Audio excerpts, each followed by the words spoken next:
বহুতল আবাসনের 4 তলার কার্নিশ বরাবর হেঁটে বেড়াচ্ছে শিশু।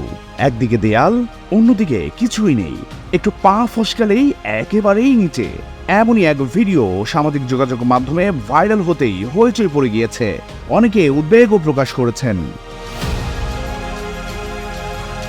যদিও ভিডিওটির সত্যতা যাচাই করা যায়নি অনলাইনে।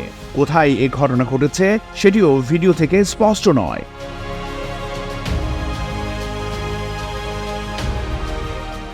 ঘরকে কালেশ নামে টুইটার হ্যান্ডেল থেকে গত বৃহস্পতিবার পোস্ট করা ভিডিওয় দেখা গিয়েছে বহুতল একটি আবাসনের 4 তলার এক ফালি কার্নিশে দাঁড়িয়ে রয়েছে একটি শিশু।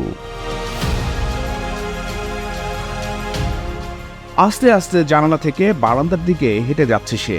বারান্দায় গিয়ে কিছু একটা করে আবার জানালার দিকে এগিয়ে যাচ্ছে। ফেরার সময় তার পা দেখা গেল টলমল করতে। সামনে নিয়ে ফের এগিয়ে গেল জানালার কাছে।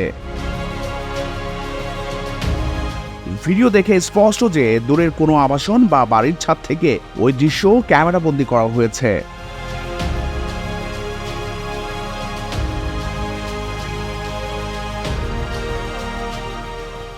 ভিডিওটি ইতিমধ্যেই সামাজিক যোগাযোগ মাধ্যমে হইচই ফেলেছে। 7 লক্ষেরও বেশি মানুষ ভিডিওটি দেখেছেন। সন্তানের দিকে নজর না দেওয়ার জন্য রোষের মুখে পড়েছেন শিশুটির বাবা মা। শিশুটি ঠিক আছে তো জানতে চেয়ে উদ্বেগ প্রকাশ করেছেন অনেকেই। The news Bangladesh international desk.